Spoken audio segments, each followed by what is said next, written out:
ತುಮಕೂರಿನಲ್ಲಿ real estate ದಂಧೆ ಅಟ್ಟಹಾಸ ಮೆರಿತಾ ಇದೆ. ನಿಯಮ ಗಾಳಿ ತೂರಿ ಜಮೀನಿಗೆ ದಾರಿ ಬಂದ್ ಮಾಡಲಿರುವಂತದ್ದು ಅನ್ನದಾತನ ಹಿತಾಸಕ್ತಿಗೆ ಕೊಳ್ಳಿ ಇಟ್ರ ಈ ಅಧಿಕಾರಿಗಳು ಅನ್ನುವಂತ ಪ್ರಶ್ನೆ ಮೂಡ್ತಾ ಇದೆ. ಜಮೀನಿಗೆ ಹೋಗುವಂತ ದಾರಿಯನ್ನ ಬಂದ್ ಮಾಡಿದ್ದಾರೆ. ಸರ್ವೆ ನಂಬರ್ 29/7 ಮತ್ತೆ 29/10 ಜಮೀನಿನ ದಾರಿಯನ್ನ ಬಂದ್ ಮಾಡಿರುವಂತದ್ದು. ತುಮಕೂರಿನಲ್ಲಿ ರಿಯಲ್ ಎಸ್ಟೇಟ್ ದಂಧೆ ಅಟ್ಟಹಾಸ ಮೆರಿತಾ ಇದೆ. ನಿಯಮವನ್ನ ಗಾಳಿಗೆ ತೂರಿ ಜಮೀನಿಗೆ ದಾರಿಯನ್ನ ಬಂದ್ ಮಾಡಿರುವಂತದ್ದು. ಅನ್ನದಾತನ ಹಿತಾಸಕ್ತಿಗೆ ಕೊಳ್ಳಿ ಇಟ್ಟಿದ್ದಾರ ಅಧಿಕಾರಿಗಳು. ಹಾಗಿದ್ರೆ ಜಮೀನಿಗೆ ಹೋಗೋ ದಾರಿಯನ್ನ ಬಂದ್ ಮಾಡಿದ್ದಾರೆ. ಸರ್ವೆ ನಂಬರ್ 29/7 ಮತ್ತೆ 29/10 ಜಮೀನನ್ನ ದಾರಿಯನ್ನ ಬಂದ್ ಮಾಡಿರುವಂತದ್ದು. ಹನುಮಂತರಾಯಪ್ಪ ಅನ್ನುವರಿಗೆ ಆ ಜಮೀನು ಸೇರಿರುತ್ತೆ. ಅಕ್ರಮಕ್ಕೆ ಕಣ್ಮುಚ್ಚಿ ಕೂತಿದ್ದಾರ ಟೂಡಾ ಅಧಿಕಾರಿಗಳು. ಹಾಗಿದ್ರೆ ಇಷ್ಟೆಲ್ಲ ಆಗ್ತಾ ಇದ್ರು ಕೂಡ ಕಾನೂನು ಹೇಳೋದೇನು, ಟೂಡಾ ಅಧಿಕಾರಿಗಳು ಮಾಡ್ತಿರೋದು.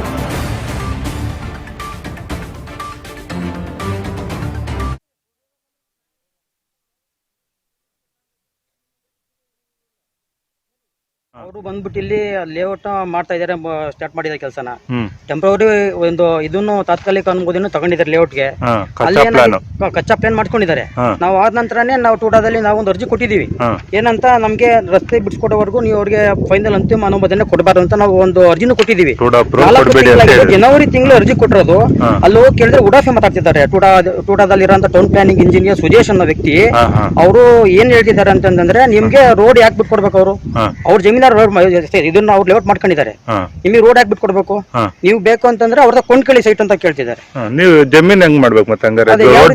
ನೀವೇ ಒಂದೇನಾದ್ರು ಒಂದು ಇದು ಮಾಡ್ಕೊಡ್ಬೇಕು. ಮತ್ತೆ ಅದು ಉಡಫೆ ಜಮೀನ್ ಎಷ್ಟಿದೆ? 14 ಗುಂಟೆ ಇದೆ ಸರ್ ನಮ್ದಷ್ಟೇ. ಅಡಿಕೆ ಕಾಫಿ ಎಲ್ಲ ಬೆಳೆದಿದ್ವಿ ನಾವು ಮುಂದೆ ನಮ್ಮ ಫ್ಯೂಚರ್ ಮುಂದೆ ಏನಾದ್ರು ನಮ್ಗೆ ಇವ್ರು ಲೇಔಟ್ ಮಾಡಿದಾಗ ಎಲ್ಲ ಲೇಔಟ್ ಮಾಡಿ ಹೊರಟೋಗ್ಬಿಟ್ರೆ ನಾವ್ ಯಾವ ರೀತಿ ನಾವು ಮುಂದೆ ನಾವು ಸೈಟ್ ಮಾಡ್ಬೇಕಾದ್ರೆ ಯಾವ ರೀತಿ ಒಂದು ಆರ್ಕೊಂಡ್ ಬರ್ಬೇಕಾಗುತ್ತೆ ಅವ್ರ ಜಾಗಕ್ಕೆ. ಮಾಡಿ ಮನೆ ಕಟ್ಟಿದ್ರೆ ನಾವ್ ಯಾವ ರೀತಿ ನಾವು ಹೊರಗಡೆ ಹೋಗೋಣ, ನಾವ್ ಯಾವ ರೀತಿ ನಾವು ಸೈಟ್ ಮಾಡ್ಸೋ. ನಾವು ಟೂಡಾ ನಾರ್ಮ್ಸ್ ಏನ್ ಹೇಳುತ್ತೆ? ಟೂಡಾ ನಾರ್ಮ್ಸ್ ನೋಡಿ ಸರ್, ನಾವು ಅರ್ಜಿ ಹಾಕಿದೀವಿ. ನಮ್ಗೇನೋ ಲೇಔಟ್ಗೆ ಒಂದು ನಮ್ ಜಮೀನ್ಗೆ ಒಂದು ದಾರಿ ಮಾಡ್ಕೊಡಿ ಅಂತ ಹೇಳಿ. ಅವ್ರು ಅದೇನು ಮಾಡ್ಕೊಡ್ದಲ್ಲಿದ್ದಾಗ ನಮಗೆ ಸಮಸ್ಯೆ ಆಗುತ್ತೆ. ನಮ್ ಜಮೀನಿಗೆ ರೋಡ್ ಸಮಸ್ಯೆ ಸರ್. ಇದು ರೋಡ್ ಇಲ್ಲ ತೋಟಕ್ಕೆ. ಈಗ ನಮ್ದು ಅಲ್ಲಿ ನಾವು ಪಕ್ಕದವರು ಅವ್ರು ಬಿಡಲ್ಲ, ಈ ಕಡೆ ಇವ್ರು ಬಿಡಲ್ಲ. ಯಾರು ಬಿಡಲ್ಲ? ಲೆವಿಟ್ ಮಾಡಿರೋರು. ಯಾಕೆ ಬಿಡ್ತಿಲ್ವಂತೆ ಏನ್ಕೋ ಗೊತ್ತಿಲ್ಲ. ಫುಲ್ ಕಾಂಪೌಂಡ್ ಹಾಕಿದ್ದಾರೆ, ಫಂಕ್ಷನ್ ಇದೆ, ಫುಲ್ ಸ್ಟ್ರೈಟ್ ಮಧ್ಯ ಮಧ್ಯ ರೋಡ್ ಮಾಡಿದ್ದಾರೆ. ಒಳಗಡೆ ಹೋಗಿ ಜಾಗ ಇಲ್ಲ. ಈಗ ಪಕ್ಕದ ತೋಟದವರು ಬಿಡಲ್ಲ. ನಾವು ವಿಚಾರದ ಬಗ್ಗೆ ಹೆಚ್ಚಿನ ಮಾಹಿತಿಯನ್ನ ನಮ್ಮ ಪ್ರತಿನಿಧಿ ಮಹೇಶ್ ನೀಡ್ತಾರೆ. ಎಸ್ ಮಹೇಶ್, ಈ ಒಂದು ವಿಚಾರವನ್ನ ನೋಡ್ತಾ ಹೋದಾಗ ಟೂಡಾ ಅಧಿಕಾರಿಗಳು ಈ ಯಾರು ಈ ರೀತಿಯಾಗಿ ಅಕ್ರಮ ಮಾಡ್ತಾ ಇದ್ರು ಅವರಿಗೆ ಸಪೋರ್ಟ್ ಮಾಡ್ತಾ ಇದ್ದಾರಾ, ಇದೆಲ್ಲವೂ ಗೊತ್ತಾಗ್ತಾ ಇಲ್ವಾ ಅನ್ನುವಂತ ಪ್ರಶ್ನೆ ಮೂಡುತ್ತೆ. ಏನಾಯ್ತು ಈ ಹನುಮಂತರಾಯಪ್ಪ ಅವರ ಒಂದು ವಿಚಾರದಲ್ಲಿ ಅಂತ?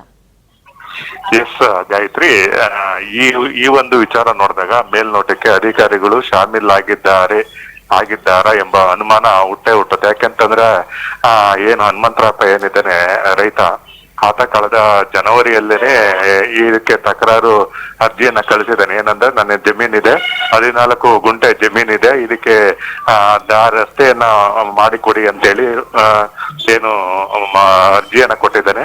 ಅದಕ್ಕೆ ಇದುವರೆಗೂ ಕೂಡ ಅವರು ಯಾವುದೇ ಒಂದು ಪ್ರತಿಕ್ರಿಯೆಯನ್ನು ಕೊಟ್ಟಿಲ್ಲ.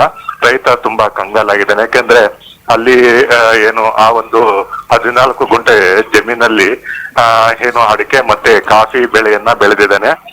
ತುಂಬಾ ಕಷ್ಟಪಟ್ಟು, ಅಂದ್ರೆ ಸುಮಾರು 16 ವರ್ಷಗಳಿಂದ ಅದೇ ಜಮೀನಲ್ಲಿ ಜೀವನವನ್ನ ಕಟ್ಕೊಂಡು ಬಂದಿದ್ದೇನೆ. ಈಗ ಏಕಿ ಈ ಒಂದು ಕಾಂಪೌಂಡ್ ಅನ್ನ ಕಟ್ಟಿರೋದ್ರಿಂದ ಆತನಿಗೆ ಏನು ಆ ಒಂದು ತೋಟ ನಿರ್ವಹಣೆಗೆ ತುಂಬಾ ಕಷ್ಟ ಆಗಿರೋದ್ರಿಂದ ತುಂಬಾ ಕಂಗಾಲಾಗಿರ್ತಕ್ಕಂಥದ್ದು. ಈ ಒಂದು ಸಂಬಂಧ ಏನು ಟೂಡಾ ಅಧಿಕಾರಿಗಳನ್ನ ಕೇಳಲು ಹೋದಂತ ಸಂದರ್ಭದಲ್ಲಿ ದುಡ್ಡು ಕೊಟ್ಟು, ಅಂದ್ರೆ ಖರೀದಿ ಮಾಡಿ ಸೈಟ್ ಅನ್ನ ಅಂತ ಹೇಳಿ ಅವರು ಧಮಕಿ ಹಾಕುವಂತ ಕೆಲಸ ಮಾಡ್ತಾ ಇದ್ದಾರೆ ಅಂತ ಹೇಳಿ ಏನು ಹನುಮಂತರಾಯಪ್ಪನ ಮಗ ಏನಿದ್ದಾನೆ ಹೇಮಂತ್, ಆತನ ಒಂದು ಆರೋಪ ಆಗಿರ್ತಕ್ಕಂಥದ್ದು. ಯಾಕೆಂದ್ರೆ ಟೂಡಾ ನಾರ್ಮ್ಸ್ ಪ್ರಕಾರ ಏನಿದೆ ಪಕ್ಕದ ಜಮೀನುಗಳಿಗೆ ಅಪ್ರೋಚ್ ರೋಡ್ ಅನ್ನ ಬಿಡ್ಲೇಬೇಕು ಎಂಬ ಒಂದು ಟೂಡಾ ನಾರ್ಮ್ಸ್ ಇದೆ. ಆದ್ರೆ ಅದೆಲ್ಲವನ್ನು ಕೂಡ ಉಲ್ಲಂಘಿಸಿ ಈಗ ಏನು ಲೇಔಟ್ಗೆ ಕಾಂಪೌಂಡ್ ಆಗಿರ್ತಕ್ಕಂಥದ್ದು ರೈತರಿಗೆ ಒಂದು ಕಂಗಲಾಗಿರ್ತಕ್ಕಂಥದ್ದು. ಇನ್ನಾದರೂ ಅಧಿಕಾರಿಗಳು ಈ ಬಗ್ಗೆ ಎಚ್ಚೆತ್ತು ರೈತನಿಗೆ ಒಂದು ನ್ಯಾಯ ಒದಗಿಸ್ಕೊಡ್ಬೇಕಾಗಿದೆ. ಥ್ಯಾಂಕ್ ಯು ಮಹೇಶ್, ನಿಮ್ಮೆಲ್ಲ ಮಾಹಿತಿಗಾಗಿ.